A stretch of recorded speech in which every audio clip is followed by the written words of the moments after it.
오늘 함께 나눌 하나님 말씀은 레위기 8장 14절에서 15절 말씀입니다. 그가 또 죄헌물로 수소를 가져오니 아론과 그의 아들들이 그 죄헌물 수소의 머리에 안수하매 그가 그 소를 잡으니라.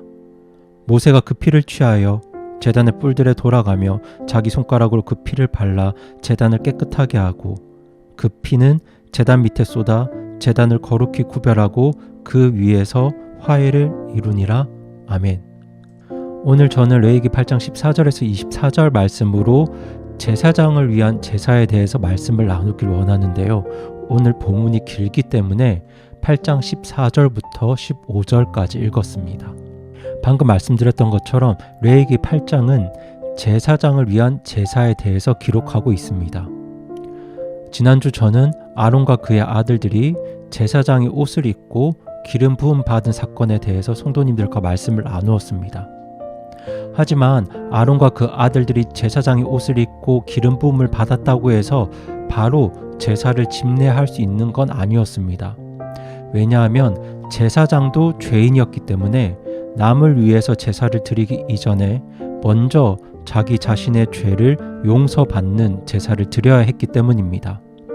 이것이 바로 인간 제사장이 드리는 제사의 한계입니다. 사람인 제사장은 자기 자신의 죄를 먼저 해결하고 스스로 먼저 하나님께 나아가야 했기 때문에 다른 사람들의 제사를 집례하기 이전에 먼저 자기 자신을 위해서 하나님께 제사를 드렸습니다. 그리고 그렇게 자기 자신을 위해서 드리는 첫 번째 제사가 바로 죄헌물이었습니다. 레위기 8장 14절은 그가 또 죄헌물로 수소를 가져오니 라고 말씀합니다. 왜 제사장이 먼저 자신을 위해서 죄헌물을 드렸을까요? 그 이유는 그 어떤 사람도 하나님 앞에서 자기 죄를 해결하지 않으면 하나님 앞에 나아갈 수 없었기 때문입니다. 그래서 제사장들도 먼저 제사를 집례하기 전에 자신을 위해서 죄헌물을 하나님께 드렸는데요. 그런데 제사장이 드린 죄헌물과 보통 일반 백성들이 드린 죄헌물은 조금의 차이가 있습니다. 일반 백성들이 하나님께 죄헌물을 드릴 때는 보통 그 희생물을 다 태우지 않았습니다. 하지만 제사장의 죄헌물은 일반인의 것과 달랐습니다. 제사장이 죄헌물을 드리는 방법은 거의 번제와 같습니다. 일반 백성들이 죄헌물을 드릴 때는 콩팥, 간, 기름만 번제물 위에 올려서 태우고 나머지는 죄헌물을 집례하는 제사장이 가져갔습니다. 하지만 제사장이 드리는 죄헌물의 경우에는 내장은 단 위에서 태우고 껍질이나 고기는 바깥에서 태웠습니다.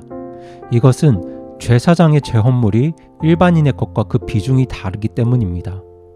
수도로 비유하자면 일반 백성들의 죄는 집에 있는 수도꼭지나 계량기가 고장난 정도지만 제사장의 죄는 수원지나 수도관 자체가 고장난 것과 같기 때문입니다. 그래서 제사장이 되는 첫 위임식 죄헌물은 그야말로 수원지의 물이 일반 가정으로 개통되는 순간과 같은 것이기 때문에 개인의 죄헌물과는 달리 아주 중요하게 취급했습니다. 이렇게 제사장이 죄헌물을 드린 순간부터 제사장은 다른 사람을 위해서도 제사를 집례할 수 있게 되었습니다. 여기서 우리는 교훈을 얻을 수 있습니다. 우리는 다른 사람을 세우기 위해서 복음을 전하고 말씀을 전하는 노력들도 해야겠지만 이에 앞서 언제나 자기 자신을 죄로부터 깨끗하게 하려는 노력도 해야 한다는 사실입니다. 어떤 사람은 너무나도 주님의 일에 열정이 넘친 나머지 자기 자신이 죄에 빠지고 유혹에 빠지는 것을 가볍게 여기다가 나중에 아주 큰 시험에 빠지는 일들이 많이 있습니다. 그러므로 우리는 다른 사람을 죄에서 건지는 일도 중요하지만 먼저 나 자신이 죄와 유혹에 빠지지 말아야 합니다. 이것이 제사장들이 드린 죄헌물로부터 얻을 수 있는 교훈인데요. 죄헌물에 이어서 아론과 그 아들들이 드린 두 번째 제사는 번제였습니다. 이 번제는 하나님께 드리는 제사입니다. 이 번제는 제사장에게 아주 중요한 제사였고 이제부터는 하루에 2번씩 영원히 드려야 하는 제사입니다. 번제의 특징은 희생물의 모든 것을 남김없이 태운다는 것이죠.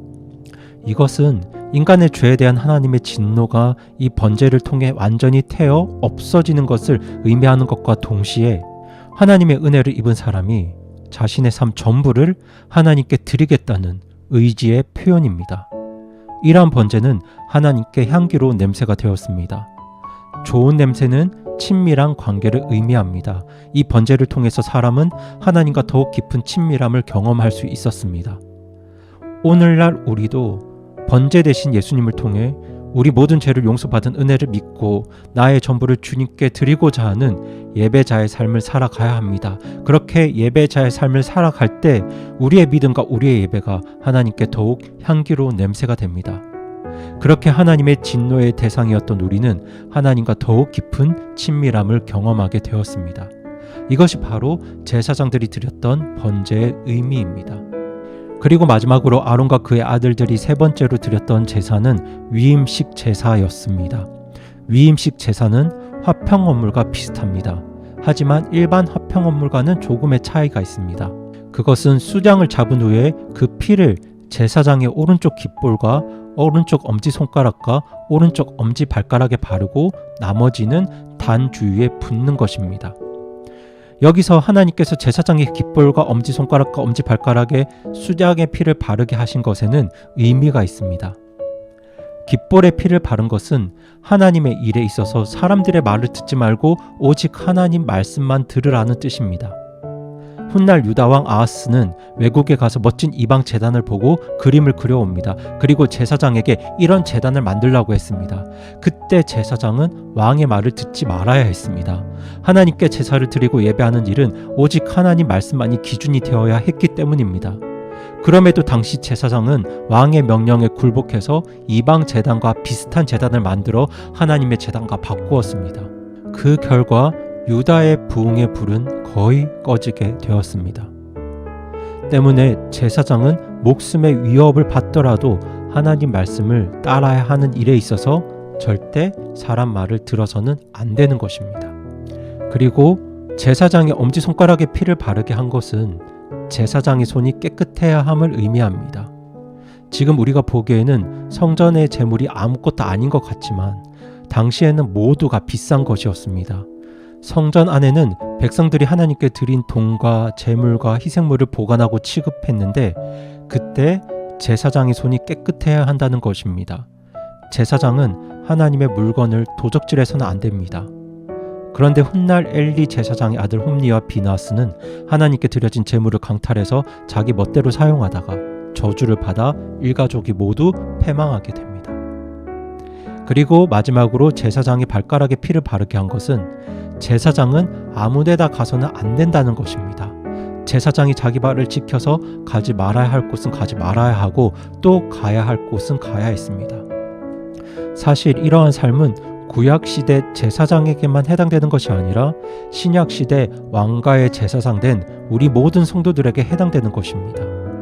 우리는 하나님 말씀보다 이 세상 이야기에 더 귀를 기울여서는 안 됩니다.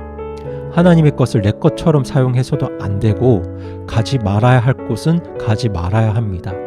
그래야 왕가의 제사장으로서 성도다운 삶을 살 수 있습니다.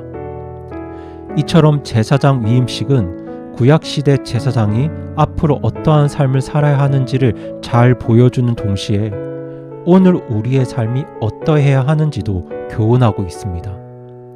우리는 왕가의 제사장으로 예수님을 세상에 나타나기 위해서 먼저 스스로의 삶을 죄로부터 깨끗하게 해야 합니다. 그리고 무엇보다 하나님께 온전한 예배를 드리는 일에 삶의 우선순위를 두어야 합니다. 그리고 우리는 깨끗한 손과 발을 가지고 사람의 말보다 하나님 말씀을 더욱 귀하게 여기며 하나님이 허락하신 삶의 현장에서 최선을 다해 살아야 합니다. 이것이 바로 왕가의 제사장으로서 우리가 감당해야 할 삶입니다. 그렇게 제사장다운 삶을 통해서 우리 주님을 나타내는 저와 여러분이 되기를 바라면서 오늘 말씀을 마칩니다.